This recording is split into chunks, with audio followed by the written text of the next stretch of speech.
Ça s'enregistre. Bonjour, bonjour à toutes et à tous. Je vois qu'il y a déjà 13 personnes qui sont présentes.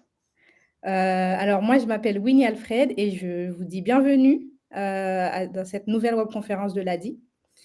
Est-ce que vous m'entendez bien? Bonjour Linda, Jessica, merci de participer à cette webconférence. Merci de nous dire si vous nous entendez bien, si vous m'entendez bien. Et ce serait aussi cool de savoir, est-ce que c'est la première fois que vous participez à une webconférence de l'ADI ou est-ce que vous êtes des habitués comme on en a souvent? Super, parfait. Première fois, OK.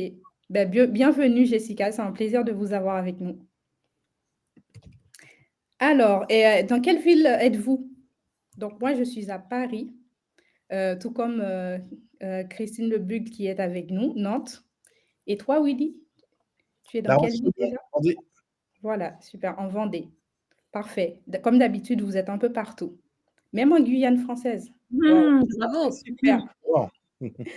C'est l'avantage de faire des webconférences l'après-midi aussi. Parfait. Donc, encore une fois, pour les personnes qui assistent à la première fois à nos webconférences, bienvenue. Pour ceux qui ont l'habitude d'y assister, merci de toujours d'être des habitués, d'être fidèles aux webconférences de l'ADI. Donc, voilà, on adore animer des webconférences avec des partenaires experts dans leur domaine, avec des bénévoles aussi. Donc, sur différents sujets, que ce soit des sujets techniques ou des sujets sociétaux. Donc, voilà, c'est vraiment différent. Donc, aujourd'hui, c'est avec Christine Lebugle, bénévole ADI et membre de l'association Elles Imaginent à Paris, qui accompagne les femmes victimes de violences, et Willy Ledanvic, qui est conseiller ADI, conseiller microcrédit à l'ADI. Donc, c'est avec les deux que nous organisons cette webconférence sur le sujet du sexisme. Merci à vous deux. Donc voilà, je vous dis, ce serait bien aussi de savoir pourquoi vous participez à cette webconférence. Est-ce que vous pouvez nous l'écrire dans le chat? Voilà, donc le principe reste le même. Donc, nous intervenons, il y aura des moments pour participer, mais voilà, sentez-vous libre vraiment de poser vos questions, d'interagir dans le chat. Donc, je vous dis déjà bonne webconférence et je passe la parole à Willy. Eh bien, bonjour à tout le monde. Moi, je m'appelle Willy, donc Willy Ledanvic. Je suis conseiller à l'ADI depuis 4 ans. Avant, j'ai un parcours professionnel qui est assez, toujours en lien avec l'accompagnement des gens, mais assez atypique. J'ai commencé à 26 ans en tant qu'éducateur spécialisé pour protéger des jeunes filles battues, violées et prostituées par leur papa. Ensuite, je suis rentré dans une mission locale pour aider des jeunes femmes à trouver du travail, des jeunes femmes isolées à trouver du travail et des jeunes hommes sortant de prison. Après, j'ai été directeur d'un centre de formation. Je suis revenu dans le social un peu plus sur l'ADMR pour les personnes handicapées et âgées. Et puis, arrivé à l'ADI en 2019, hein, la veille du Covid. Et puis, du coup, depuis 4 ans maintenant, novembre, ça a fait 4 ans que je suis conseiller à l'ADI. Je vais vous présenter l'ADI, savoir un petit peu ce que c'est comme association. C'est une des plus grosses associations de France quand même, hein. On a 1500 bénévoles et 900 salariés, c'est ça en tout? On doit être entre 800 et 900 salariés, avec des bureaux sur, comme vous pouvez le voir, hein, toute la métropole, en Corse et puis dans toutes les, je cherche le nom, je cherche les, oh zut, les DOM-TOM, hein, on est sur tous les territoires de France, je cherchais le mot. Voilà, donc on est une association qui fait du microcrédit accompagné. Alors on ne parle pas que de microcrédit, mais on parle vraiment de microcrédit accompagné et plus particulièrement, alors on a un axe qui peut aider aussi les personnes salariées à récupérer un véhicule ou un permis de conduire ou voilà, un moyen de locomotion pour ne pas perdre son travail. Mais en très grande partie, notre cœur de métier, c'est l'accompagnement à la création et au développement des entreprises. Alors, de petite taille, on a une grande partie de micro-entreprises, on a un peu de SASU et un peu de SARL, et puis d'associations. Enfin, on n'est pas, on accepte toutes les statuts d'entreprise. Le plus important, c'est d'avoir des projets moins de 25 000 € et avec nous, des crédits qui ne dépassent pas 12 000 €, avec une possibilité de rajouter 5 000 € à taux zéro pour aider les gens à investir dans un véhicule propre, notamment pour, préparer l'accès aux ZFE qui vont, bientôt arriver, sur, certains territoires. Et à côté de ça, donc on a tout un accompagnement. Alors un accompagnement qui peut aller sur un l'assurance professionnelle avec, le client, l'accès à un véhicule parce qu'on a des partenaires avec, des LOA avec, Renault et avec ALD pour des locations longue durée. On a aussi possibilité d'avoir une mutuelle, on a possibilité d'avoir aussi beaucoup de structures qui travaillent avec nous pour, aider à avoir un TPE de bonne qualité et puis, moins cher, des ordinateurs reconditionnés. On travaille aussi sur l'organisation, en micro-franchise, voilà. Donc on a vraiment une batterie d'outils qui doivent permettre d'aider les créateurs d'entreprises à démarrer en ayant le coût le plus faible possible et on finance tout. On finance, le moyen de locomotion, les locaux, les assurances, la communication et puis un truc que les banques ne financent pas, c'est, la trésorerie et nous, on a une partie on pense sincèrement qu'une trésorerie, bien adaptée permet à une entreprise d'être plus sereine pour son développement et la mission de l'ADIS, c'est croire, on pense sincèrement que tout le monde peut devenir entrepreneur et ça, c'est vraiment notre plus fort message. Tout à fait et on a la chance d'avoir des bénévoles, qui s'engagent à nos côtés, comme Christine, donc qui s'engage, auprès du réseau, sur le terrain, mais pas que. Voilà, qui volontairement, acceptent d'animer des webconférences sur différents sujets avec nous. Donc merci encore Christine. Je ne sais pas si tu peux aussi nous dire, quelques petits mots sur ce que tu Oui, fais je vais et voilà. bien sûr. Bien sûr, je vais me présenter en quelques mots. Donc moi, je suis bénévole à l'ADI depuis 3 ans. Donc j'accompagne des porteurs de projets. Je les accompagne dans des stages qui durent aujourd'hui 3 jours sur, l'entreprise, comment on manage, comment on s'immatricule, un peu de marketing, un peu de gestion, voilà et je les accompagne aussi individuellement avec des coachings. Parallèlement à cela, comme le disait, Winnie, depuis 7 ans, je suis dans une association qui accompagne, qui assiste les femmes victimes de violences conjugales qui ont parfois eu lieu il y a longtemps, mais où le traumatisme est toujours là, violences conjugales, présentes. On les accompagne psychologiquement, juridiquement et puis sur le thème de l'entrepreneuriat, eh bien, j'ai commencé, chef de produit dans l'industrie textile, il y a assez longtemps de cela et puis, ma vie professionnelle, petit à petit, s'est enrichie et je suis devenue chef d'une entreprise de 150 personnes. Sur les 150 personnes, 140 hommes environ. Donc effectivement, je pense que j'ai le potentiel pour vous parler un petit peu de ce qui se passe dans l'entreprise et du sexisme au niveau de l'entreprise. Voilà, donc j'espère que ça va vous intéresser et que vous allez y trouver quelques outils, dont vous pourriez avoir besoin. Merci Christine. Je t'en prie. Alors, donc première petite question. Donc avant même que, Christine et Willy, rentrent dans le sujet, c'est quoi pour vous le sexisme? Voilà, avec vos propres mots, enfin, comment vous définiriez le sexisme? Et de toute façon, il n'y a pas de réponse erronée, donc allez-y, donnez vraiment votre propre, même si vous avez l'impression que ce n'est pas une définition, votre propre compréhension du sexisme tel que vous avez pu le voir ou tel que vous avez pu le subir. Tout à Voilà, fait. il n'y a pas de réponse fausse. Alors, Oui? on a madame Ahmed qui dit: Oui. «Discrimination basé sur le genre dans le travail. Oui, Voilà. tout à fait, mais Pareil ce pour n'est pas que dans le discrimination. travail, ça peut être dans la vie de tous les jours. C'est une discrimination absolument, et Alors, cette discrimination repose sur quoi à votre avis? il y a Clémentine qui dit que c'est le fait d'être discriminée d'emblée car on est une femme. Oui, mais à votre avis, sur quoi repose-t-elle? Comment peut-elle d'emblée penser qu'une femme, mérite d'être, discriminée? Il y a madame Fontaine qui écrit que ça implique, voilà, des croyances, des comportements, voilà, qui font que, les gens se disent, la femme, on considère la femme comme inférieure. Oui, Ça repose sur des absolument, préjugés.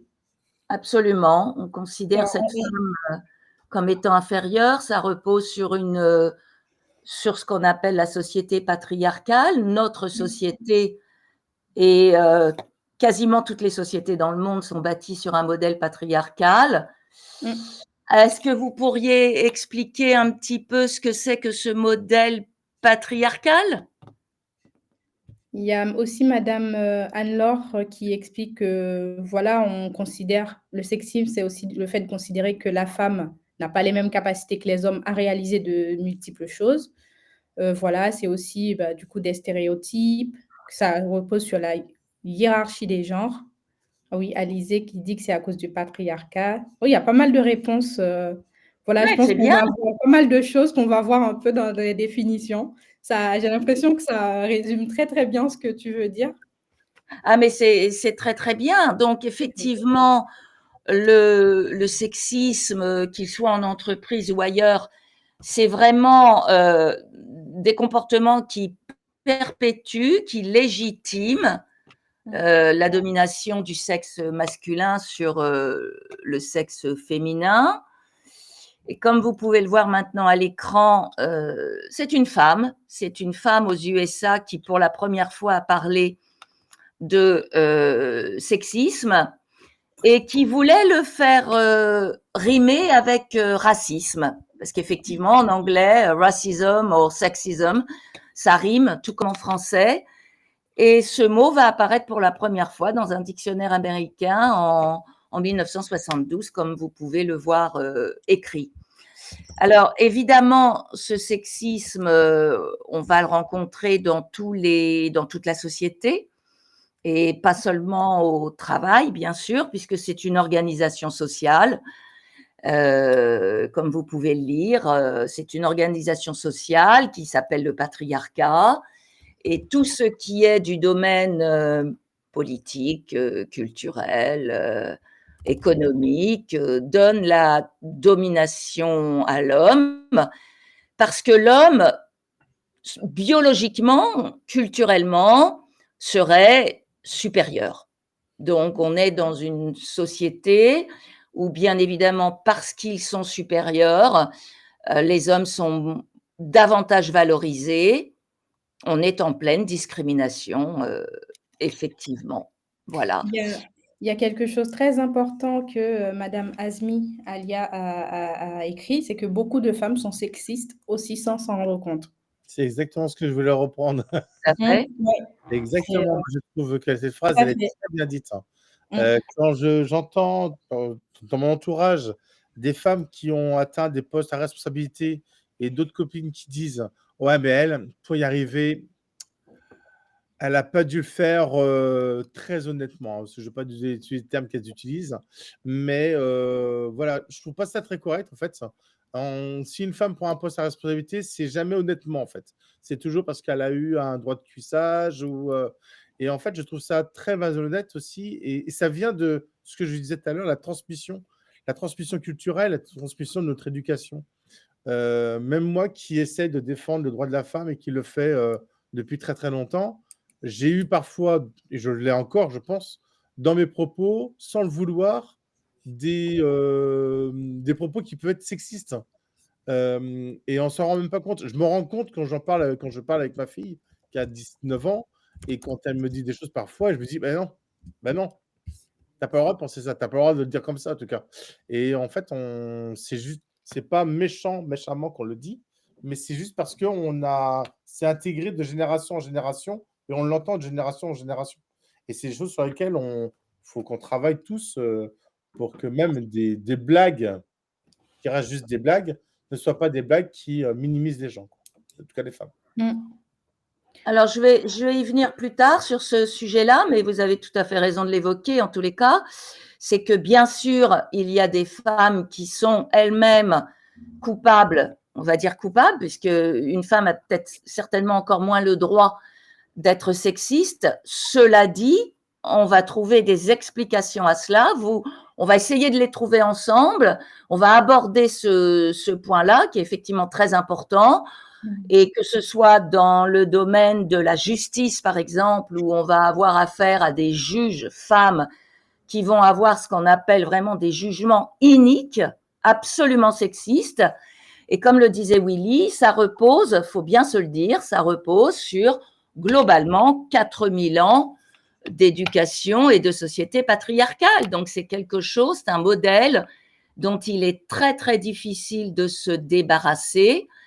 Et oui, il y a des femmes sexistes et on va voir pas forcément pourquoi, mais comment on peut s'en défendre et comment ces femmes, elles vont aussi de leur côté faire parfois des efforts parce qu'elles s'en rendent compte et qu'elles vont être amenées à faire des efforts pour basculer et pour, on va dire, tâcher d'éliminer des années d'éducation qui vont remonter à leurs ancêtres. Hein. C'est une transmission. Après, je dirais aussi, le plus dur, c'est de ne pas s'en rendre compte. Voilà, d'être sexiste, que ce soit pour un homme, que ce soit pour une femme, de l'être et de ne pas s'en rendre compte, de banaliser tout ce qu'on dit, tout ce qu'on fait. C'est pour cette raison que, en tous les cas, on va voir que, au moins entre femmes, si ce n'est pas aidé par les hommes, mais je vais vous rassurer, hein, il y a des hommes et je vais vous donner des pourcentages, hein, il y a des hommes qui se conduisent extrêmement bien, comme disait Willy, mais effectivement, on va trouver des façons de se conduire entre femmes qui vont installer une solidarité et qui vont faire qu'on va rien laisser passer, au moins entre nous. Et ça aide énormément. Hein. C'est ce nouveau terme de sororité qui est apparu il y a une dizaine d'années à peu près. Et la sororité, dans notre monde de femmes, dans l'entreprise, c'est un pilier. C'est vraiment quelque chose d'extrêmement important. Je vais passer Est-ce que tout le monde... Est-ce que ça va? Est-ce que je peux passer au slide suivant? Oui, bien sûr. On y va? Allez. Voilà. Alors, oui, le sexisme, j'insistais tout à l'heure en disant qu'il n'est pas, bien sûr, que dans l'entreprise et que malheureusement, il n'y a pas que dans l'entreprise qu'on va le subir. Vous allez l'avoir dans tout ce qui est littérature. Voilà, je vous ai donné des petits exemples, livres d'école, des poésies, des pièces de théâtre, mais vous allez le trouver bien sûr dans la vie politique, dans la vie culturelle, dans tout ce qui est juridique. Et je voulais vous demander d'aller non pas trouver des exemples de sexisme dans toute cette vie-là, parce que ceux-là, je vais vous les donner, mais avez-vous des exemples de femmes qui, pour vous, ont été des modèles de lutte en faveur de l'égalité? Est-ce que vous avez des noms? Moi, je dirais Christine Le Bugle, déjà. J'ai essayé, c'est vrai, de mettre tout ça dans mon entreprise, aidée par mes collègues femmes. Et je dois dire, et ça c'est très rassurant, quand j'ai créé mon entreprise, je l'ai créée avec un homme, un associé, et il m'a beaucoup aidée. Donc la sororité, parfois, elle est aussi masculine. Tout à fait. Et on a des exemples qui remontent. Alors, on a Pauline Hermange. Oui. Est-ce que vous pouvez... Donc, moi, je ne connais pas. On a Simone Veil, Rosa Parks, Callot, bravo. Olympe de Gouges. Alors là, bravo. De devance, hein, Christine. Bravo. Davis, Viola Davis. Oui, Alors, Viola Davis, je ne connais pas, mais peut-être vous pouvez nous dire qui c'est. Ayele, Wow. Madame Ayele Mivedor, est-ce que vous pouvez nous dire qui c'est Viola Davis? Je ne connais pas. C'est une actrice américaine, Ah, afro-américaine. je ne savais pas qu'elle était. D'abord, je ne la connais pas, et ensuite, je ne savais pas qu'elle était féministe. Oui. Et Pink, bien sûr. Ben, en tout cas, bravo, parce que voilà, moi, les noms que je voulais que vous ayez en tête, en tous les cas. Il y Ah, a aussi plus personnellement, Madame ouais. Fontaine-Emeline, plus personnellement, sa mère qui a été chef d'entreprise à La Réunion. Donc, elle dit que cela avait été très mal perçu pour l'entourage, car comment pouvait-on devenir chef d'entreprise avec un mari directeur et 3 enfants? Mais quel scandale! Et Et ben sinon, voilà des paroles Alexandria d'homme. Ocasio-Cortez. Voilà des paroles d'homme. Comment une femme qui a Super. 3 enfants, un mari qui gagne sa vie, comment peut-elle se pervertir et devenir chef Mais d'entreprise? même. Bravo! On a Alice Coffin, Je madame connais pas.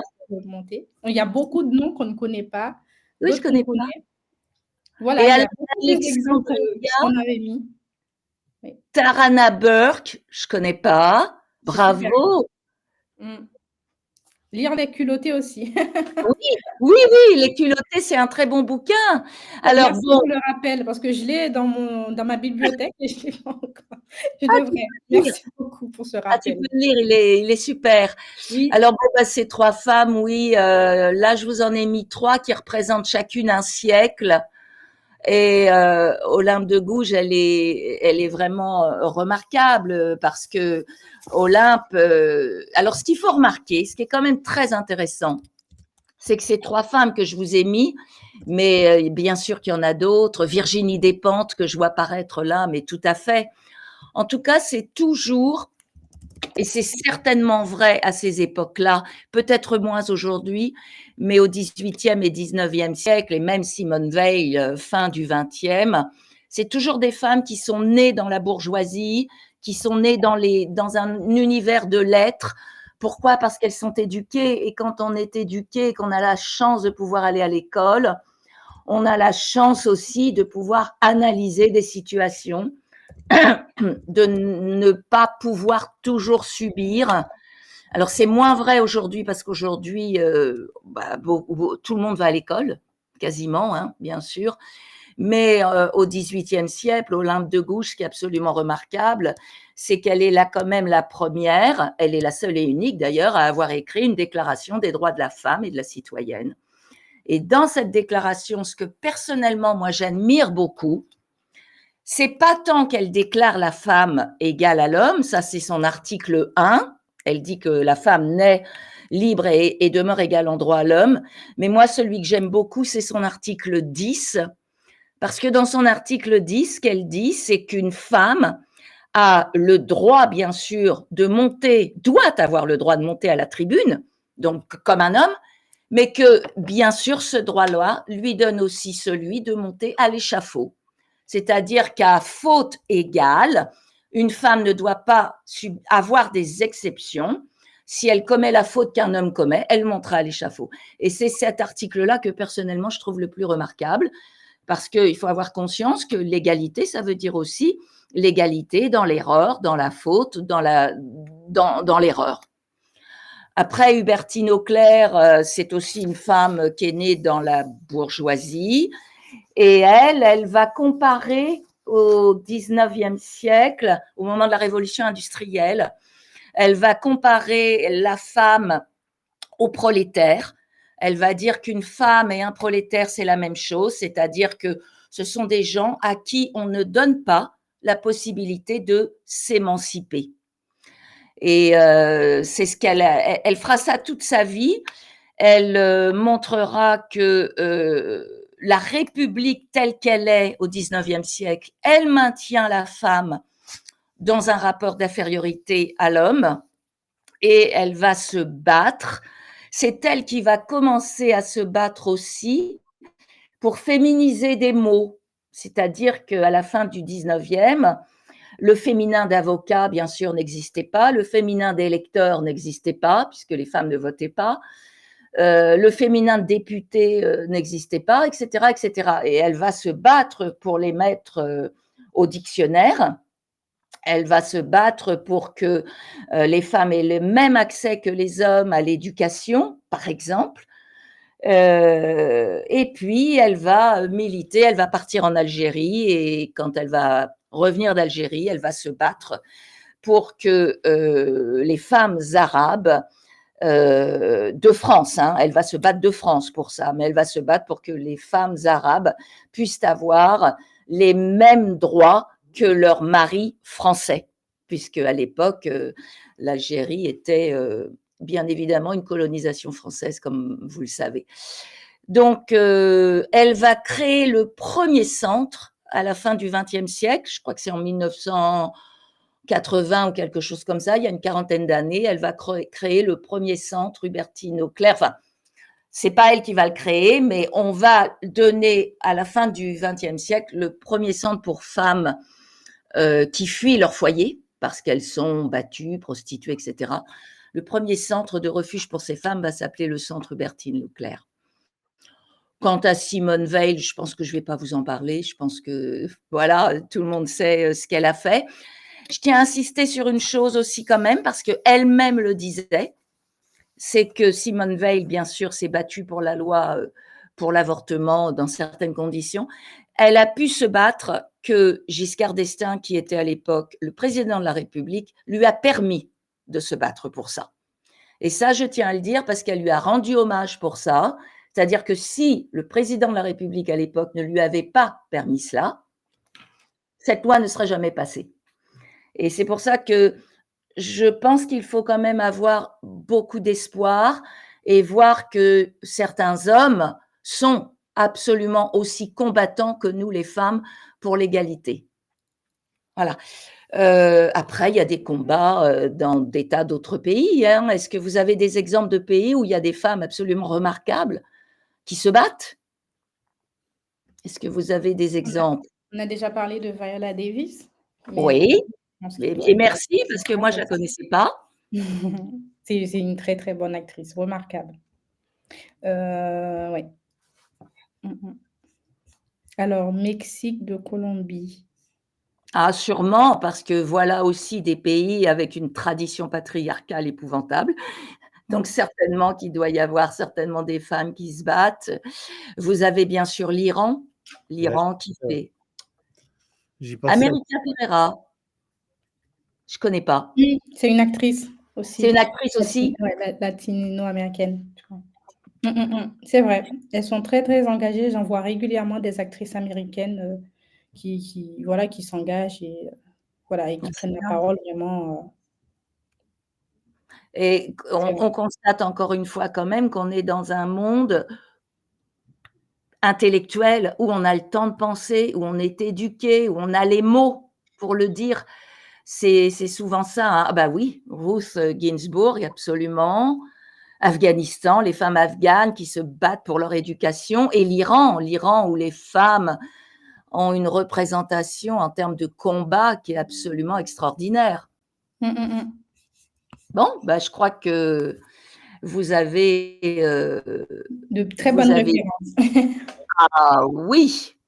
Est-ce que je vais revenir au 5 au slide 5.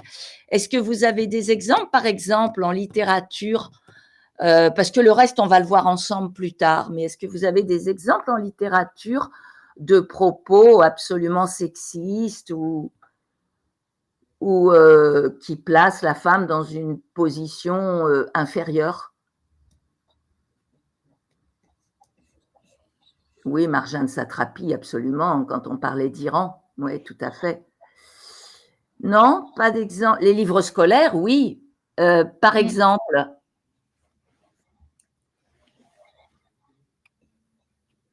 Oui, ça c'est sûr, absolument. On donne très peu d'exemples de femmes. Ah, Frédéric Beigbeder, oui, très bien. Parfait, absolument, tout à fait. Houellebecq, on ne sait pas trop. Houellebecq, est-ce qu'il le pense? Est-ce que c'est pour le plaisir de provoquer? Mais je suis d'accord avec vous qu'il a des propos parfois absolument insupportables. Euh, Et même si c'est pour provoquer, comme tu dis, Christine, je trouve que quand on a une place publique, il faut faire attention à ce qu'on dit. Tu vois, Ah bah absolument, mais je l'excuse absolument pas. Hein. Au contraire, voilà. je le prends plutôt pour un rigolo. Ah bah Christine Boutin dans la vie politique, oui, on la voit plus beaucoup, c'est plutôt mieux. Oui, alors Madame Bovary, bien sûr, oui, alors c'est une femme qui va se révolter, hein, bien sûr, qui va aller contre la bienséance. Mais moi, je pensais à tous ces petits livres qu'on recommande à l'école, avec les contes de fées, avec la princesse, le prince charmant qui va venir la protéger. Je pense à Blanche-Neige qui fait le ménage dans la maison des petits nains. Enfin bon, voilà. Je pensais à tout ça, mais bravo, hein, bravo. Alors, on va passer. Voilà. Alors, le sexisme en entreprise. Comme vous pouvez le voir, il y a plusieurs formes de sexisme et j'ai envie de vous demander, à votre avis, alors vous voyez, il y a le sexisme hostile, le sexisme bienveillant et le sexisme ordinaire. Je serais assez tentée de dire que l'ordinaire, c'est le pire, mais avant qu'on en arrive là, est-ce que vous auriez des exemples de sexisme hostile, c'est-à-dire l'homme ou la femme, si vous avez des exemples de femmes, hein, mais l'homme qui va être carrément machiste, misogyne et qui va avoir des propos extrêmement violents. Est-ce que vous avez des exemples? Ben moi, j'en ai un en tout cas, et j'en ai un que je trouve très très fort. Il y a une publicité qui passe en ce moment pour dénoncer le sexisme ambiant sur les réseaux sociaux, où il y a des propos qui sont tenus par les hommes. C'est abject, c'est vraiment abject. C'est dégoûtant et c'est des propos qui sont tenus par des hommes alors, je crois que c'est entre 23 et 36 ans et presque la moitié, alors je crois que c'est 47 des hommes de cette tranche d'âge pensent encore que la femme a une place juste à la maison et son salaire doit être inférieur à celui de l'homme. Et je trouve ça énorme pour cette tranche d'âge, en fait, de 25-36. Je sais pas ce Tu que vous en disais, pensez. Willy, c'est de la pub? Ouais, C'est de c'est la une pub pub? qui passe en ce moment. Elle n'arrête pas de passer en ce moment pour combattre le sexisme sur les réseaux sociaux. Et, et moi, ça me perturbe d'entendre que de C'est horrible. 25-36 ans, on puisse avoir des propos, mais extrêmement violents sur le rapport sexuel. Il y a une phrase, c'est si la femme prend une claque, c'est pour qu'elle soit plus douce dans les rapports avec l'homme. Et c'est un homme de cette tranche d'âge qui ose dire ça. C'est juste choquant. Alors moi, tout à l'heure, je parlais d'éducation. Et je pense qu'une grande partie du sexisme, du machisme, etc., c'est une question d'éducation, en fait. Alors tout à l'heure, tu parlais de 4000 ans d'éducation. Mais déjà, moi, je vois, moi, j'ai un petit bonhomme de 8-9 ans. J'accompagne souvent les enfants à la piscine. Et je suis dans le car avec les enfants. Et j'entends des choses de la part de petits garçons. Et comme je connais les papas, c'est pas les petits garçons qui parlent, mais c'est les papas que j'entends, en fait. C'est affreux, hein, mais j'entends les papas parler des petites filles, quoi. Et je trouve ça honteux, quoi. Et C'est j'espère. 4000 ans de patriarcat, Willy. Ouais. Voilà. C'est pas par hasard, là. C'est 4000 ans de patriarcat, c'est 4000 ans de soumission de la femme, c'est 4000 ans de femme objet. Voilà. Alors, moi, sur les réseaux sociaux, j'y vais jamais. Je pense que c'est le lieu où on peut dire tout, n'importe quoi, les pires horreurs.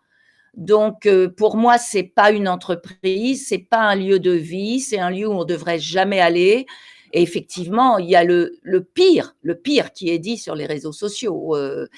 C'est même pas du sexisme hostile, c'est du sexisme qui n'est même pas déguisé, qui est dégueulasse.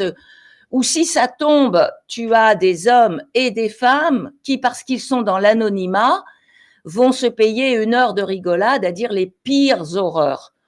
Donc, si je peux ne conseiller qu'une chose à tout un chacun, c'est de pas aller sur les réseaux sociaux, parce que là, on va même avoir des incitations au meurtre, des incitations au viol.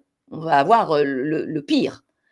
Mais par sexisme hostile, moi, c'est ce que je voulais dire, c'était des choses qui traduisent une hostilité quand, par exemple, on va dire à une femme, et je le dis parce que je l'ai vécu, hein, tu comprends vite pour une blonde. Voilà. Ça, c'est des choses que j'ai vécues. Ou alors, je me demande, ça, c'est des choses que j'entends, qu'on va pas me dire à moi, mais que j'ai entendues. Je me demande comment elle a pu arriver à ce poste. Oui, elle a dû coucher, évidemment. Ou alors, elle n'a pas besoin de demander une augmentation. D'abord, elle n'en a pas besoin parce que c'est l'histoire du directeur tout à l'heure, hein, parce que son mari gagne bien sa vie. C'est ça. Voilà. Ou alors, elle va encore faire un enfant, elle va être encore absente pendant 6 mois. Enfin, bon, il y a d'autres exemples aussi dans le chat. Il y a Madame Sid Linda mais quand j'étais salariée, un homme m'a dit qu'il refusait d'être formé par une femme. Voilà. Ça, c'est épouvantable, c'est horrible. Et je pense qu'aujourd'hui, c'est dans toutes les sociétés. Il n'y a pas une entreprise qui échappe à ça. C'est ostensiblement hostile. Voilà. Il y a vraiment énormément d'exemples intéressants dans le chat. Même quelque chose, tu es douée en informatique pour une femme. Quelle horreur. Oui, alors il faut savoir, c'est épouvantable, mais il faut savoir une chose, c'est que l'informatique aujourd'hui a des postes de responsabilité, et ce, dans le monde entier. Apple, par exemple, c'est 5% d'emplois féminins dans les postes à responsabilité. Voilà, l'informatique, les mathématiques, ce sont des domaines, et ça, c'est le sexisme soi-disant bienveillant, Oh ben non, les femmes, on sait bien, elles sont pas douées en maths, elles sont fortes dans autre chose, mais elles sont pas douées en maths. Voilà, elles sont bonnes en histoire. Ça, c'est le sexisme bienveillant, c'est épouvantable aussi. Mais vous inquiétez pas, je vais vous aider. Ça, c'est un homme qui vous parle. Vous inquiétez pas, ça. Ah bah oui, en informatique. Mais oui, mais moi, je vais vous aider. Voilà. C'est dire ça, c'est horrible. Il y a on crève des projets, des jeunes filles, je suis sûr, qui pourraient être très très douées en maths. À force d'entendre qu'elles sont nulles, eh ben, elles font pas d'efforts, et puis ça ne permet pas d'évoluer, quoi. Et moi, je suis très très bon en maths, hein, et c'est pas parce que je suis un homme, c'est parce que j'adore ça, et c'est pas du tout lié à la condition que je suis un homme ou une femme. Il n'y a aucun rapport avec ça. C'est parce que juste j'aime ça, quoi. Il y a une participante qui a remonté quelque chose qu'elle a vécu, elle. Elle a 2 enfants, et dans un entretien, on lui dit si vous faites le 3e, c'est 6 mois d'arrêt maternité. Mais c'est horrible. C'est horrible, c'est horrible. Ça, moi, Jérémy est pas mal non plus. Je l'ai entendu pendant 20 ans, ça, non-stop, tout le temps. Là, je vois quelque chose de très intéressant. Quelqu'un qui dit « je suis un homme », c'était le sexisme inversé. Oui. Je voudrais bien le retrouver, je le retrouve pas. Oui, il y a monsieur Jérémy Quérault qui dit « je suis un homme et ma responsable m'a dit « les hommes ne savent rien faire quand les femmes sont pas là pour les pousser ». Voilà, c'est tout aussi horrible, hein. C'est le sexisme inversé, voilà. L'égalité homme-femme, ça veut pas dire que les femmes vont être supérieures, ça veut dire vraiment égalité. Et franchement, il faut savoir que quelqu'un qui te dit ça, il y a quelque chose derrière, c'est pas normal. Et c'est aussi pour ça qu'on organise ce type de conférence, pour sensibiliser sur ce sujet-là. Voilà. Oui, et je vois un truc intéressant aussi là. Quelqu'un qui parle du sexisme dans la religion. J'ai vu que c'était intéressant, mais je le trouve plus, c'est passé. Tu l'as, toi, Winnie? Oui, je pense que je peux le retrouver. Dans la religion. Certaines personnes, qu'une femme qui est religieuse ne doit pas être sexy, ne doit pas aller sur les réseaux sociaux, ne doit pas sortir la nuit, etc. Moi, je voudrais dire une chose. Personnellement, je suis de religion catholique. J'ai été baptisée, je suis catholique. La religion catholique, je ne peux pas parler des autres, mais la religion catholique, elle demande lors du mariage à ce que la femme obéisse à monsieur. c'est encore dans le mariage d'aujourd'hui. Voilà. Oui, je suis tout à fait d'accord. Les religions suivent le modèle patriarcal, bien sûr, absolument. D'ailleurs, encore une fois, je ne peux parler que de ma religion, mais dans la religion catholique, tous les hauts postes, entre guillemets, c'est-à-dire évêques, cardinaux et papes, ne sont que des hommes, pas de femmes. Voilà. Bon, c'est tout à fait juste. Alors, le sexisme ordinaire, il est peut-être encore pire que tout, parce que là, ça va même pas être des paroles. L'homme ne va pas se dévoiler, il va pas parler de blonde, il va pas dire encore une fille pour arriver à ce poste qui a dû coucher, non. Simplement, quand il a une femme en face de lui, et s'il est son supérieur hiérarchique, il va pas l'écouter, il va pas la convoquer à des réunions. Quand toute l'équipe va déjeuner, il va pas l'inviter à déjeuner. Il va pas lui donner la parole quand il s'agit de choses que elle seule sait maîtriser. Il va pas lui donner la parole. C'est pire que tout parce que ça s'accompagne d'aucun mot ou d'aucun acte qui va être ostensiblement sexiste, mais ça va se passer dans la non-action. Je ne lui donne pas la parole, je ne l'écoute pas, je ne l'invite pas à déjeuner avec toute l'équipe, etc., etc. Je ne lui téléphone pas le soir, mais je vais téléphoner à l'équipe, comme ça, le matin suivant, tout le monde sera là à 8h, mais elle arrivera en retard à 9h parce qu'on ne lui a pas dit que la réunion commençait à 8h. C'est peut-être pire que tout parce que c'est difficile de lutter contre ce sexisme-là sans se mettre en colère. Et en fait, c'est pas toujours la colère qui est la meilleure des guérisseuses. Voilà. Est-ce que vous avez des exemples? Alors, vous en avez déjà donné, mais est-ce que vous en auriez d'autres qui seraient… Alors, le mansplaining, tu connais? Parce que là, il y a une participante qui nous demande est-ce qu'on sait ce que c'est le mansplaining, si j'ai bien… Le men, c'est où ça? Le men what? Le men? Alors, oui. Mansplaining.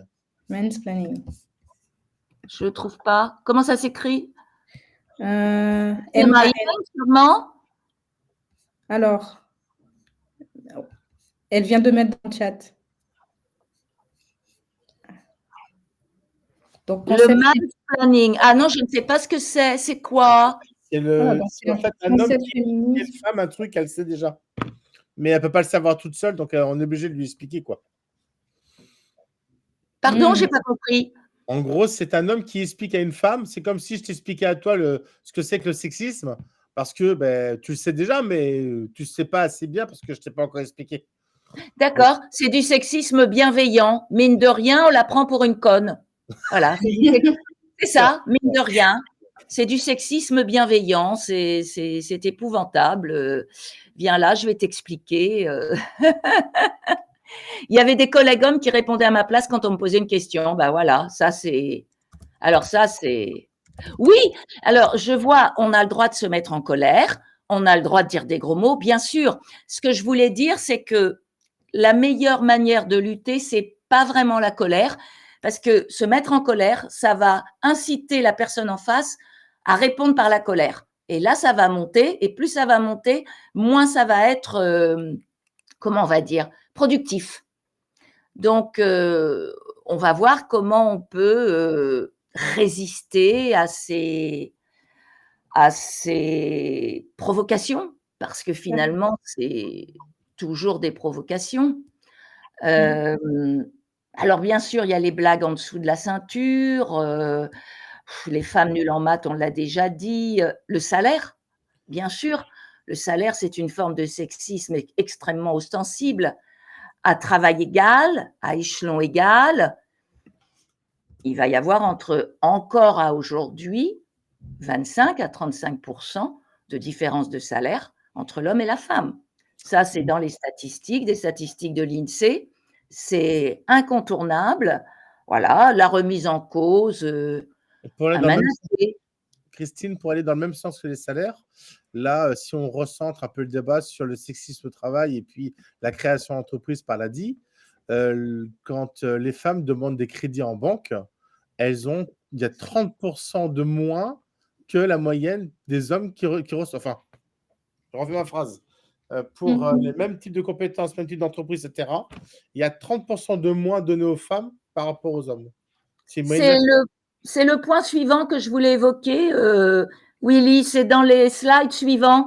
C'est-à-dire que là, on voit tout le sexisme en entreprise et après, on va faire un focus sur le sexisme dans l'entrepreneuriat. Excuse-moi. Voilà. Non, mais tu as tout à fait raison. Bien sûr qu'on va retrouver ça dans les financements, absolument. Mais je voulais l'aborder après parce qu'on va voir que les femmes dans l'entrepreneuriat, quand elles ont besoin de créer une entreprise ou tout simplement de la faire rouler, elles vont se heurter encore à d'autres problèmes que ceux qu'on évoque là, qui sont des mots mal placés, des blagues en dessous de la ceinture, ne pas leur donner la parole, ça peut aller jusqu'à du harcèlement sexuel. J'irai même pas vous dire le type de phrase qu'on entend parce que vous devez comprendre ce que je veux dire. La capacité à manager, c'est peut-être la pire des choses qu'on peut subir en entreprise, c'est qu'on remet en cause continuellement notre capacité à manager. Et que le jour où on manage mal, c'est qu'on est dans notre état naturel. Voilà. Si un jour on est fatigué, qu'on va justement se mettre en colère, etc., et là, voilà, ce jour-là, on est vraiment dans notre état naturel. Je crois que c'est ça encore le pire. C'est quand une femme se met en colère, on va lui dire elle doit avoir ses règles. Exactement. Alors ça, je ne peux pas le supporter, mais je trouve ça insupportable. Exactement. Ça, c'est épouvantable. Voilà. Alors, je voudrais juste rajouter, il y a une fédération qui s'appelle Sinov et qui organise chaque année, comme ce fut le cas l'année dernière, un concours pour récompenser 7 femmes qui investissent, qui s'engagent, entreprennent dans les milieux techniques, donc conseils et autres. Donc, si ça vous intéresse, je vous mets le lien vers le concours qui s'appelle Les Talents. C'est vraiment que pour les femmes qui sont dans les métiers techniques informatiques, conseils, prestations de services intellectuels. Voilà, donc je vous ai mis le lien, vous pouvez vous renseigner. Et si ça vous intéresse, vous pouvez toujours candidater cette année à la prochaine édition. Super. Oui, la joie, il y a l'homme sexiste pense qu'elle va rien comprendre, l'informatique, la mécanique, le bricolage. Alors, j'ai vu une pub à la télé il y a pas longtemps. Je regarde généralement pas les pubs, mais je suis tombée dessus. Je crois que c'est Leroy Merlin qui fait une pub avec une femme en train de bricoler avec une perceuse dans les mains.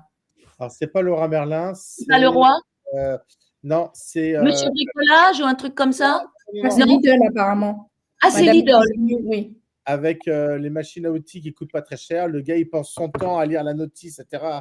Et du coup, il ne bricole pas. Et elle prend la visseuse et elle fait toute la chambre entière toute seule.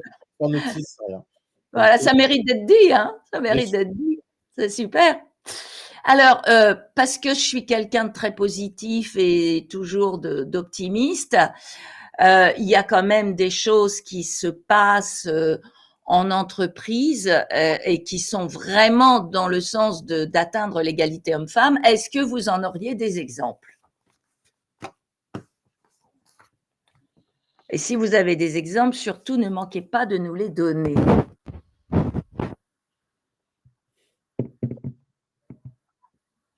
Le temps qu'ils écrivent, moi je vais bien en donner un. Oui.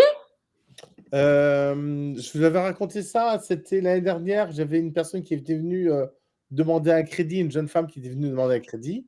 Donc je lui fais toutes son instruction et elle rentre chez elle le soir, me rappelle le lendemain en disant « Ah ben non, mon mari qui est chef d'entreprise me dit un crédit à 9,87, ça ne va pas à la tête, il a eu beaucoup moins que ça avec sa banque, etc. » Je dis « Arrangez-vous avec le conseiller de votre mari, etc. » Et donc du coup… elle me rappelle au mois de novembre et elle me relate ce qu'elle a entendu les jours d'après quand son mari a dit il appelle son conseiller devant elle en disant voilà, j'ai ma femme qui voudrait bien créer quelque chose. Si ça peut l'occuper, pourquoi pas, limite, ça lui fera une petite occupation. Est-ce que tu peux lui ouvrir un compte professionnel? Donc, le conseiller s'exécute parce que c'est un très bon client, c'est une grosse entreprise, et ouvre un compte professionnel, mais elle, ce qu'elle voulait, c'était un crédit. Donc, elle me rappelle en disant ça y est, j'ai mon compte professionnel. Bah, je veux bien, mais est-ce que tu as ton crédit? Ah non, j'ai oublié de demander du crédit. Donc, Ah, elle en parle avec son mari. Son mari lui dit: «Ah oui, c'est vrai, il faut que je te trouve ça, il faut que je te trouve un petit peu d'argent, etc., pour que tu puisses t'amuser». Voilà. C'est les termes qu'il utilise, hein, je vous promets, hein. Et le conseiller accepte dans un grand, vraiment un plaisir inimaginable de lui octroyer la somme d'argent qu'elle avait besoin. Et donc, elle m'appelle toute contente et j'écoute un peu son crédit, et cetera. Je lui dis: «Envoie-moi les papiers». Donc, je regarde les papiers, et cetera. Le banquier, dans sa grande mansuétude, lui a fait une réserve d'argent et si elle va au bout de la réserve d'argent, le taux d'intérêt va être de 29. Et donc, elle était en pleurs parce qu'elle me dit: «Willy, je ne pourrais pas payer tout ça, il faudrait que tu me rachètes ça, il faut que» je dis: «Mais non, je ne peux pas». Je dis: «J'ai pas l'autorisation de ton mari». Elle me dit: «Oui, j'aurais jamais l'autorisation de mon mari de passer sur un crédit de 10». Et c'était affreux parce que j'avais juste envie, c'est de même si on n'a pas le droit de racheter un crédit, hein, de lui faire un dossier pour lui racheter son crédit, pour, boucler la bouche à son conseiller qui s'est foutu d'elle, qui s'est mm. complètement foutu d'elle, quoi. Donc voilà, ce genre de choses, pour moi, c'est vraiment un exemple de sexisme, et Ah puis oui. quand, là, j'ai un partenaire, c'est un directeur de banque. Quand il parle des clientes qui viennent, elles ont intérêt d'être en mini-jupe, quoi. Ça serait à dénoncer, hein. Moi, j'en ai parlé avec deux-trois de ses collègues qui m'ont dit: «Mais Willy, on connaît bien le personnage, quoi. On a beau le faire remonter au niveau de la direction, Mm. Mais comme ça». oui, c'est sûr qu'aujourd'hui, il y a des tas de situations dans lesquelles on ne peut qu'observer et malheureusement, on n'a pas de latitude pour faire quoi que ce soit. Oui, tu as tout à fait raison. Là, je vois, alors c'est pas dans notre sujet, mais c'est intéressant quand même.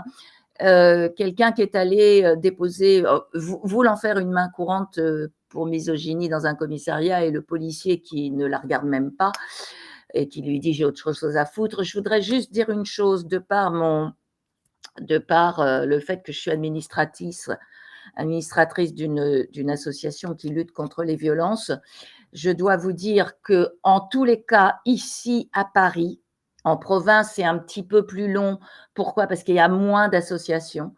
Mais ici, sur toute la région parisienne, l'association que je représente, Elles Imaginent, est allée faire depuis 2018 des formations dans tous les commissariats et qu'aujourd'hui, cette mésaventure que vous avez vécue, nous, en tous les cas, on ne la vit plus. Hein. On suit à peu près 600 femmes par an depuis 2020-2021, la fin du confinement, depuis 2021. Il y a eu beaucoup de dépôts de plaintes, puisqu'il n'y a plus de main courante aujourd'hui, hein, il n'y a plus que des dépôts de plaintes. Et à ce jour, aucun commissariat ne se comporte plus de cette manière. Il peut y avoir la malchance, il y a toujours des brebis galeuses partout, mais aujourd'hui, il faut être un peu optimiste de ce côté-là. En tous les cas, les commissariats parisiens sont formés à ce genre de choses et ne vous refuseront pas un dépôt de plainte. Ils n'auront pas forcément ce que vous attendez en termes de compassion, en termes de compréhension de ce qui se passe. Tout ça, ça demande des années, des années et des années. Mais en tout cas, vous ne vous verrez plus reçu de cette manière. Alors, je voulais vous parler, moi, en termes d'attitude positive, parce que vraiment, il y en a, il faut le dire. Et là, dans les slides, vous avez hashtag stop. Hashtag stop, c'est une association composée de 118 entreprises qui se sont réunies. Et dans ces entreprises, attention, hein, c'est vraiment des grosses entreprises. Il y a Orange, il y a Accor, il y a attendez, je vais regarder parce que les noms m'échappent, mais il y a vraiment des très très grosses boîtes qui aujourd'hui, depuis 2018, travaillent énormément avec le ministère public pour que ça se passe autrement dans les entreprises. Il y a L'Oréal, il y a l'EDF, donc vous voyez, il y a aussi bien des boîtes publiques que des boîtes privées. Et ce collectif, il est sous le patronage de la ministre en charge de l'égalité homme-femme. Et ils font vraiment des choses remarquables, puisque nous, dans le cadre d'Elles Imaginent, on est allé donner des formations en entreprise. À côté de ça, il y a le MEDEF, donc le MEDEF qui est le Mouvement des entreprises de France, hein, qui lui aussi, depuis mars 2023, a créé dans toutes les entreprises qui font partie du MEDEF des formations dont nous faisons aussi partie, hein, on en fait dans certaines entreprises, pas que nous, il y en a d'autres. Et les entreprises qui refusent, qui font partie du MEDEF et qui refusent de former leurs salariés aux violences sexistes, on paye des pénalités. Donc ça mérite vraiment d'être dit. À l'Assemblée nationale, vous voyez quand même que maintenant il y a une représentation féminine à l'Assemblée nationale, ce qui mérite aussi d'être dit. On a quand même eu pendant là pas mal de temps une première ministre femme. On a Christine Lagarde qui est quand même à la tête du FMI. On a Delphine Ernotte qui est la PDG de France Télévisions, etc., etc. Ça mérite d'être dit parce que toutes les entreprises ne sont pas bien sûr dans ce mouvement-là, mais il y a des choses qui bougent en ce moment. On ne va pas crier victoire, loin de là, mais il y a des choses qui bougent dans les comportements des entreprises. Je voulais vous dire aussi une chose très importante, c'est qu'aujourd'hui, l'IGPN, c'est l'inspection générale de la police, hein, c'est ceux qui surveillent le comportement des policiers. À la tête de l'IGPN aujourd'hui, c'est une femme. On est quand même là dans un monde hyper machiste qui dépend du ministre de l'Intérieur. Le ministre de l'Intérieur, c'est pas vraiment un féministe, hein. Je pense que vous voyez de qui je veux parler, c'est Gérald Darmanin. C'est pas vraiment un féministe. Eh bien, la patronne de l'IGPN, c'est une femme. La patronne des CRS, c'est une femme. La patronne de toute la police anti-stupéfiants, c'est une femme. Voilà, 63% du personnel de la police scientifique, ce sont des femmes. Je pense que ça ne peut nous donner de l'espoir.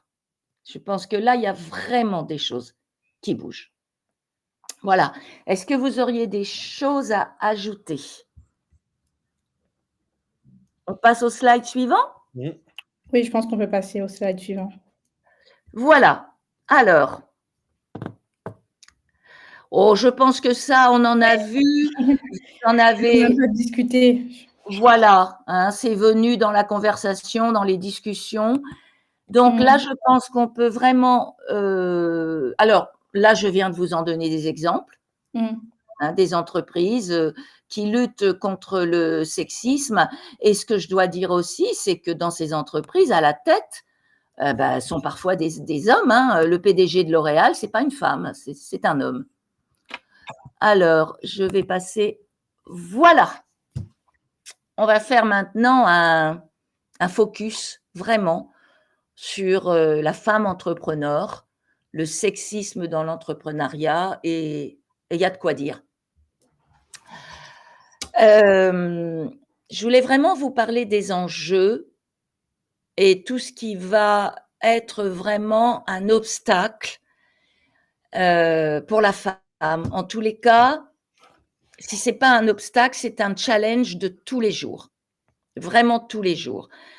Qu'est-ce qu'on va lui dire et contre quoi elle va devoir lutter? Elle va devoir lutter contre le fait déjà qu'on va lui mettre en permanence, en parallèle, son temps personnel et son temps professionnel. Donc aujourd'hui, le temps professionnel, on sait ce que c'est minimum 8 heures de travail, le temps de transport, le travail à la maison quand on est cadre, voilà. Et pendant ce temps-là, on va lui dire, bien sûr, que il ne faut pas faillir aux tâches ménagères, il ne faut pas faillir à son temps de travail avec les enfants, et il va falloir qu'elle sache articuler tout ça. Là, il n'y a pas le choix. Aujourd'hui, c'est vrai que même dans la vie juridique, on va donner de plus en plus de temps aussi à l'homme pour le faire. Il n'empêche qu'on en est encore à largement un temps de travail largement supérieur pour la femme. le phénomène d'autocensure, ah ça c'est très grave, c'est peut-être le plus handicapant. Willy vous en a parlé tout à l'heure. C'est peut-être le phénomène le plus handicapant, le plus toxique. C'est-à-dire qu'à force qu'on lui répète qu'elle n'est pas capable de faire ceci ou pas capable de faire cela, qu'elle n'est pas bonne en maths, que ceci, cela, la femme va d'elle-même penser qu'elle n'est pas capable d'être dirigeante. Et que jusqu'à ce jour, elle a mené dans sa vie d'entreprise, ma foi, une belle vie d'entreprise, ben c'est parce qu'elle avait un physique agréable, c'est parce qu'elle a des facilités, mais en tous les cas, c'est pas parce qu'elle a une envergure de dirigeante. Et à force de la faire vivre dans ce milieu-là, à force d'entendre ce type de réflexion, cette culture sociétale qui est la nôtre, eh bien, la femme va s'auto-censurer elle-même et elle va penser d'elle-même qu'elle n'est pas capable d'être dirigeante. Et ça, c'est vraiment quelque chose qu'on entend tous les jours, parfois avec des subtilités dans le discours, mais beaucoup de femmes ne voient pas, ne comprennent pas que le paternalisme dans l'entreprise, c'est pas bon pour elles. Elles ne le voient pas, elles ne le comprennent pas. Elle va dire, ah, mais il est charmant, etc. Donc, c'est pour ça que j'ai eu ce poste-là, donc je ne suis pas capable d'entreprendre. Ensuite, bah oui, Willy nous en a parlé tout à l'heure, la femme dans l'entrepreneuriat, quelle difficulté pour avoir accès au financement. De toute façon, dans le monde bancaire, dans le monde des investisseurs, c'est 95% d'hommes. Ce n'est pas moi qui le dis, c'est les statistiques. Donc, vous devez vous trouver en face d'un homme qui va décider que vous prenez la place d'un homme, que cette boîte que vous voulez créer, c'est un homme qui devrait la créer, que vous allez vous retrouver, vous, pauvres femmes, dans la jungle, dans l'entreprise, que donc, voilà, vous avez eu tout à l'heure les chiffres de Willy, les financements pour les femmes, c'est très, très, très, très, très largement inférieur à ce qu'on va donner à un homme, parce que de toute façon, on n'a pas confiance en elle. Et il y a plusieurs raisons. Il y a aussi le fait que le conseiller va donner moins, et il y a aussi que la femme va demander moins qu'un homme pour le même type d'entreprise. Un homme… L'autocensure, elle s'autocensure, Willy. Elle s'autocensure. C'est exactement ça. Voilà. Un homme qui a besoin de 9 000 va demander 15. Et une femme qui a besoin de 9 000 va dire, allez, peut-être qu'avec 6, ça passerait, quoi. Exactement. Et ça, c'est difficile. Est-ce que ce que je fais, est-ce que c'est légitime? Est-ce que moi, en tant que femme, pourquoi voilà. Et des choses que les hommes ne se posent pas comme question. Moi, je ne le ressens pas de la même manière. C'est nous, en tant que conseillers, on est souvent en train de dire, vous ne demandez pas assez à une femme. Je ne le dis jamais à un homme. Jamais j'ai dit à un homme, il ne demandait pas assez. Et même, parfois, je diminue ce que me demande un homme et j'augmente ce que me demande une femme. Parce que souvent, c'est mis en dessous de la barre de ce qu'elle a besoin. Oui, tout à fait, elle s'autocensure. Moi, je le vois dans tous les groupes auxquels je fais des stages à l'ADI, justement. Et quand on en arrive à la dernière journée avec l'immatriculation, de combien vous avez besoin, etc., et je me retrouve exactement dans ta situation à dire aux femmes, mais attendez, vous n'avez pas assez avec 5 000, il vous faut 8 000. Et chose que je n'ai jamais à faire avec un homme, c'est vrai, c'est absolument vrai. Alors après, il y a la peur de l'échec, c'est inhérente à la femme.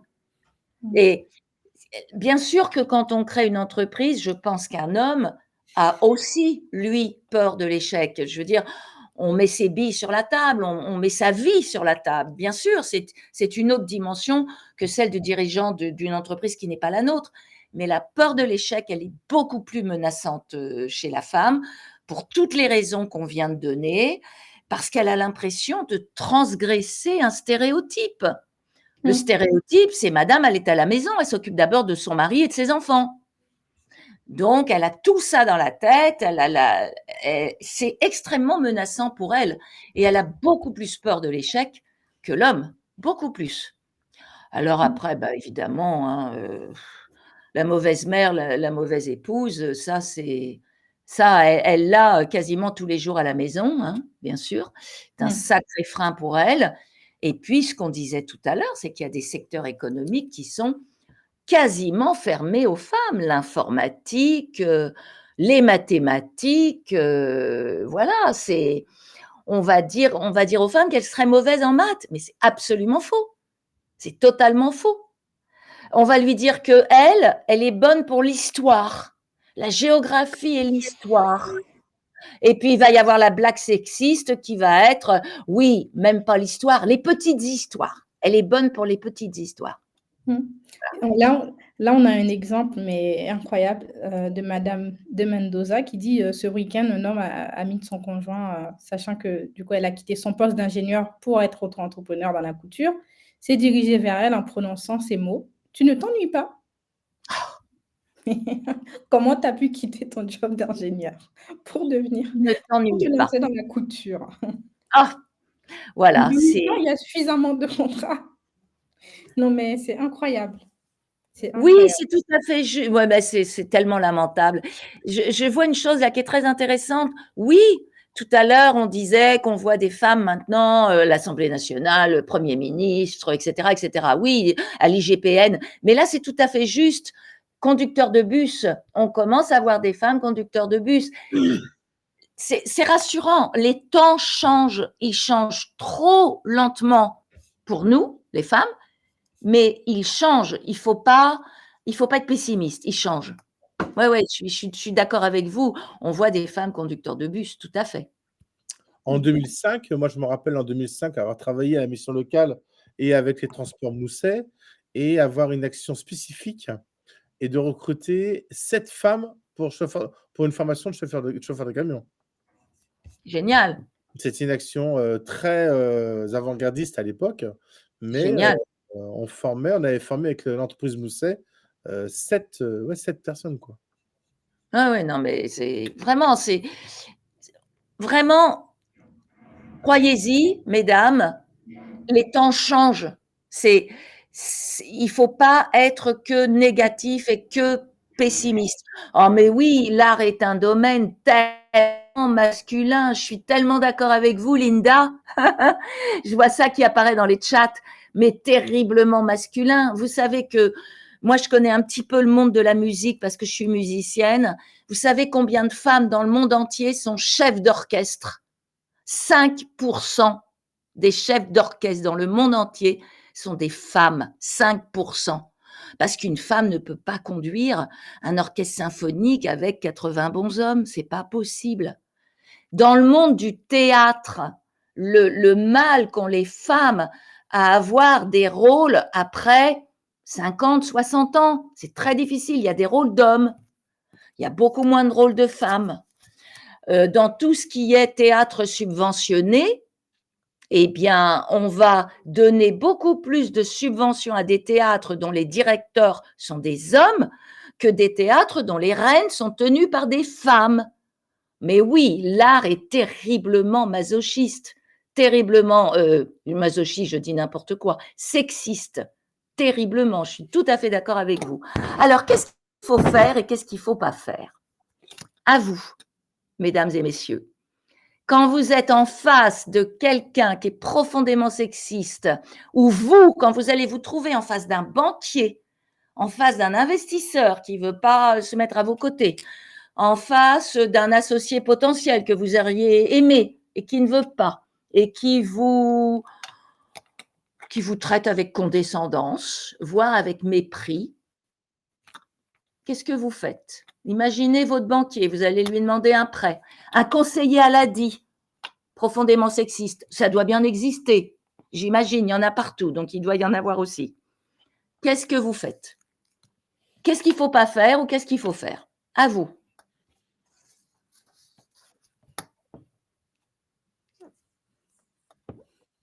Oui? Je vois, là, Estelle répond, j'ai déjà essayé, ça m'a porté préjudice.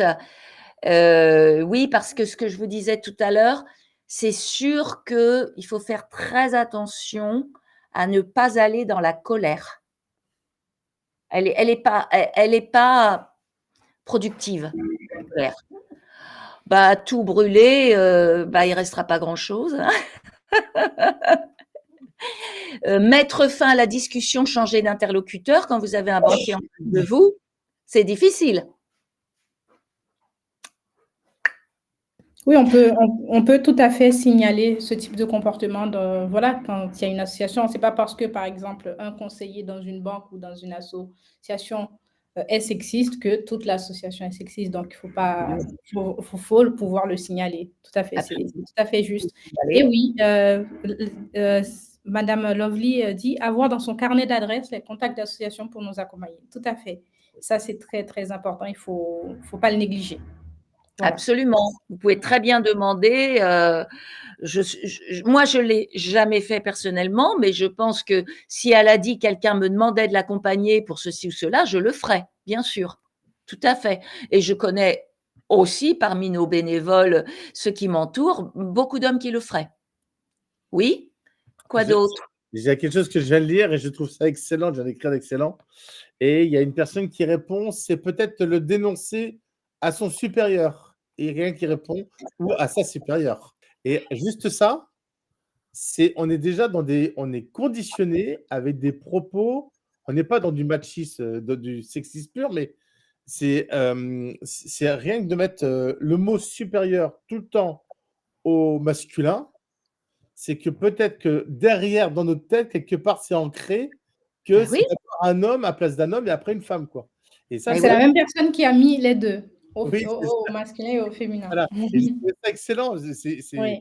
Je sais même pas si c'était la même personne qui avait écrit ça, mais je trouve ça excellent. Et en fait, si, hein, c'est dans notre mémoire à l'arrière, là, et ça reste. C'est ça. C'est 4000 ans de patriarcat, c'est terrible. Hein, alors après, oui, la langue, elle est terriblement sexiste, la langue, bien sûr. On a plein de mots qui n'existent qu'au masculin et qui n'existent pas encore au féminin. Et d'ailleurs, l'écriture inclusive, on peut lui trouver des défauts, mais il y a des linguistes qui ont essayé vraiment de régler ce problème par l'écriture inclusive, et l'Académie française, pour l'instant, la refuse. Elle a mis son veto. Donc, bon, voilà. Là aussi, il y a des choses à dire. J'ai vu une dame qui disait, et ça m'a intéressée, mais je ne le retrouve pas, rester courtois. Oui. Tu peux peut-être le retrouver? Oui, c'est Madame Sid Linda qui dit « Restez courtoise, ne pas utiliser de vocabulaire irrespectueux, éviter de tomber dans le stéréotype de la femme qui pète les plombs. » Et oui, tout à fait. C'est une très bonne réponse parce que justement, c'est vraiment ça. C'est très difficile, on est bien d'accord, mais il faut rester extrêmement poli, extrêmement courtois, mais ne pas se priver d'envoyer des vérités. Et là, moi, j'ai vu un jour à la télévision, je l'ai vu, et peut-être l'avez-vous vu aussi, mais c'est quelque chose que je rapporte pour l'avoir vécu en direct.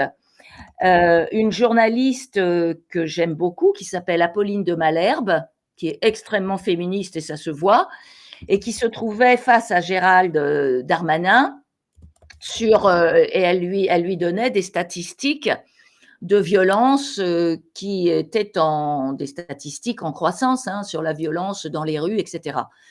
Et Gérald Darmanin s'est vu mettre en défaut, bien sûr, parce que lui venait de dire le contraire. Et il l'a regardée avec beaucoup de dédain, beaucoup de mépris, parce qu'elle lui assonait ses vérités, en tout, vraiment très calme. Et alors qu'il n'avait aucune raison de le dire, il lui a dit « Calmez-vous, madame, ça va bien se passer ». Ce que j'appelle le sexisme bienveillant. Hein. « Calmez-vous, madame, ça va bien se passer ». Il n'y a rien de pire.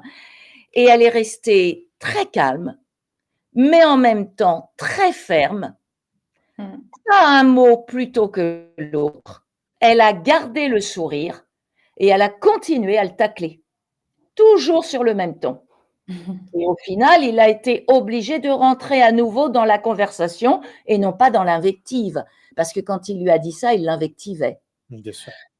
Voilà, donc c'est très difficile, mais vraiment, vraiment, vraiment, il faut rester calme, il faut rester courtois, il ne faut pas rentrer en colère, ce qui est très difficile. Il ne faut pas sourire Si un banquier, un prestataire, un fournisseur, un client vous dit des phrases un peu sexistes qui se veulent bien gentilles, eh bien, ne pas sourire, c'est pas drôle. Ne pas sourire, le regarder avec beaucoup de gravité et lui répondre avec beaucoup de calme. Tout à Ne fait. jamais abandonner, s'il vous plaît. Ne jamais, jamais abandonner, ne jamais se désengager.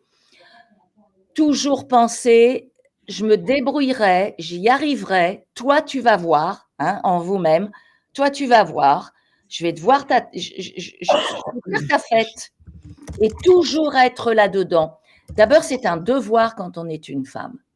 Quand on est une femme, on a le devoir d'agir comme ça, parce qu'il y a des femmes dans le monde entier qui se battent pour nous. Tout à l'heure, on parlait de l'Afghanistan, on parlait de l'Iran, on parlait de toutes ces femmes intellectuelles qui passent leur temps à se battre pour nous, et on n'a pas le droit, donc nous, de baisser la garde, on n'a pas le droit de se désengager, on n'a pas le droit de se soumettre, on n'a que le droit et on a le devoir d'acquérir de plus en plus de compétences. Parce que notre arme finale, c'est la compétence. Il est vrai que ça, c'est prouvé aussi, c'est des statistiques que j'ai. À travail égal, une femme a généralement plus de diplômes qu'un homme, parce qu'il lui en faut plus pour être reconnue. Eh bien, tant pis, c'est comme ça, on va s'en servir comme arme, on va devenir encore plus compétente, on va avoir des stratégies, et les hommes en face de nous, eh ben, ils vont devoir répondre à des stratégies, parce que de toute façon, on ne baissera pas les bras. Et je pense que c'est comme ça qu'on va y arriver et qu'on va être une femme entrepreneuse avec succès. Jamais, jamais, jamais baisser les bras. Tout à fait. Et j'ajouterais aussi que c'est quelque chose à transmettre à ses enfants, à son entourage. Voilà, il faut le faire vivre dans sa famille, dans son entourage. Voilà, pour que vraiment les personnes autour de nous, des enfants si on en a, hein, c'est pas parce qu'on est femme qu'on doit avoir des enfants non plus, que voilà, si on a un garçon, une fille, bah, voilà, qu'ils sachent aussi ce que c'est, elles sachent ce que c'est et que bah, du coup se comportent bien envers les autres, envers aussi les parents, la famille. Tout Donc à fait. voilà, c'est une question d'éducation aussi. Absolument, oui, oui, absolument. L'éducation qu'on va transmettre à nos enfants, tout à fait. Alors, je voulais vous poser là, Bah, du coup, je pense qu'on on l'a en a fait, assez hein, on dit. peut dire qu'on l'a fait. Oui. Voilà. Ça, quelque part, on l'a fait aussi. Moi, je Oui. voulais vous donner quelques noms d'assauts qui peuvent peut-être servir.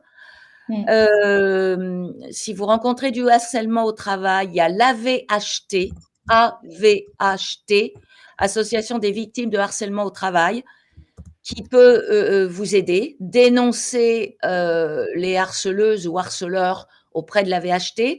Ce qui est assez remarquable, l'AVHT, c'est que le président, c'est un homme, comme quoi, voilà, tous les espoirs sont permis. Il y a également l'AVFT, dont je pense que les noms sont extrêmement importants pour vous. C'est l'Association européenne qui lutte contre les violences faites aux femmes au travail. La présidente, c'est une certaine Marilyn Baldec, B-A-L-D-E-C-K. Marilyn Baldec, c'est une tigresse. Quand elle a un os à ronger, elle le rongera jusqu'au bout. C'est une féministe ardente, c'est une avocate de formation. Si vous subissez n'importe quoi dans vos relations de travail avec un partenaire ou un salarié, ou voilà, adressez-vous à la VFT, ils sont éminemment compétents. Il y a aussi, bien sûr, la Fédération France Victimes, toutes les violences faites au travail. C'est une association de publique, mais qui est avec des gens extrêmement, comment on va dire, volontaires et dévoués. Vous avez tous les CIDFF, tous les CIDFF de France sont ouverts en général du lundi au vendredi non-stop. Ce sont des avocats, des juristes, femmes et hommes, qui vont vous dénouer des problèmes que vous pouvez rencontrer dans le cadre du travail. Et bien évidemment, aujourd'hui, 50% de leur temps, c'est le harcèlement au travail, que ce soit dans l'entreprise dans laquelle vous évoluez ou que ce soit dans l'entreprise d'un patron aujourd'hui qui n'est pas vous. Voilà, ça, je pense que ce sont des noms extrêmement intéressants pour vous à savoir, à connaître. Et je vous ai mis les liens de toutes ces associations, que ce soit la VHT, la VFT, France Victime, FNCIDFF et Elles Imaginent aussi, Christine, là où Christine travaille et qui malheureusement n'est que sur Paris. Oui, on va garder Christine pour nous. Donc, si vous êtes sur Paris, et je crois que c'est limité à quel arrondissement? Alors, en principe, nous sommes sur Paris Sud parce qu'il y a 2 autres associations sur Paris Nord. Maintenant, il faut savoir qu'on n'a jamais refusé une femme qui nous demande de l'aide. Jamais. Donc, si ça l'arrange de venir du côté de Paris Sud parce qu'elle y travaille ou parce qu'elle y va souvent, etc., on va la garder avec nous. On va pas l'envoyer à Paris Nord. Mais sachez aussi qu'il y a une superbe association du côté, enfin, à Paris Nord, 20e arrondissement, la HAFB, qui fait la même chose que nous sur le nord de Paris. Voilà. Super. Voilà.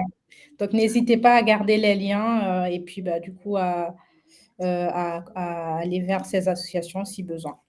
Voilà, ou même pour des personnes de votre entourage qui en ont besoin. Oui, voilà, je pense que tu as dit le mot de la fin.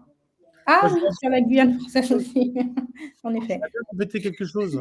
Ah oui, non, j'ai pas de nom sur la Guyane française. Je peux demander pour la Guyane française s'il s'agit d'associations qui accompagnent des femmes victimes, hein, pas l'entrepreneuriat, hein, mais en tous les cas, je peux en trouver par Elles Imaginent, je peux les communiquer à Winnie qui vous les donnera. Tout à fait. Alors, peut-être qu'il y en a en Guyane, je vois peut-être CIDFF. Ah, ça c'est sûr, il y en a dans tous les départements. Oui, mais du coup, il y en a pour la CIDFF. Ça c'est sûr. Voilà, La Réunion, j'ai vu qu'il y avait quelqu'un qui parlait de la Réunion. Vous avez des je crois qu'il y a 2 CIDFF aussi à la Réunion et tous les départements d'outre-mer. Hein. Tout à fait. Non, la CIDFF est vraiment présente partout et voilà, c'est leur cœur de métier. C'est ça. Donc, franchement, il ne faut pas hésiter à…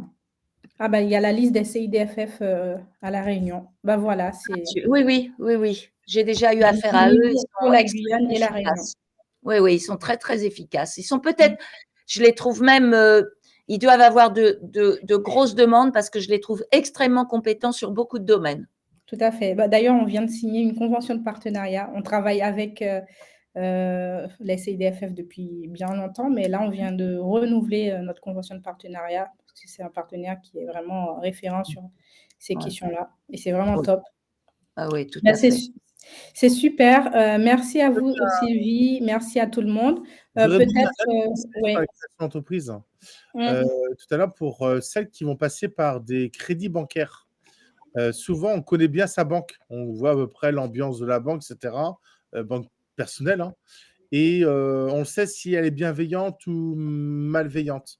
Et moi, je donne souvent le conseil de ne pas faire de demande de crédit professionnel dans sa propre banque, mais d'aller voir d'autres banques. Parce que parfois, s'il y a un mauvais accueil dans d'autres banques qui ne nous connaissent pas, c'est pas grave qu'ils nous accueillent mal, autant aller voir d'autres banques, d'autres concurrents, etc. C'est pas parce qu'on est mal accueilli une fois que les autres nous accueilleront mal. Mais je ne mélange pas tout, je ne fais pas un crédit pro dans ma banque perso. Et ça, c'est un conseil assez important. Ça vous permet de ne pas… Voilà, vous avez des conseillers comme ça, vous pouvez choisir votre conseiller. C'est important. C'est super. Merci beaucoup, Willy. Du coup, je vais rapidement terminer du coup aussi pour parler du fait que l'ADI est en campagne, sera en campagne du 5 au 9 février, donc toute une semaine pour vraiment aider des porteurs et porteuses de projets, des entrepreneurs ou entrepreneurs dans leur démarche d'activité. Donc, voilà, du 5 au 9 février, vous aurez plus de 400 événements partout en France, dans l'Hexagone et dans les départements d'outre-mer. N'hésitez pas à aller à la rencontre de notre réseau, des conseillers, des bénévoles qui sont vraiment là pour vous accompagner, vous conseiller sur plein de sujets, que ce soit le commercial, le financier, accompagnement individuel, il y a vraiment de tout. Donc voilà, venez à notre rencontre ou même si vous avez des questions avant cette semaine, n'hésitez pas à appeler notre numéro Cristal. C'est non surtaxé. Donc nous sommes là à votre écoute. Voilà. C'est super.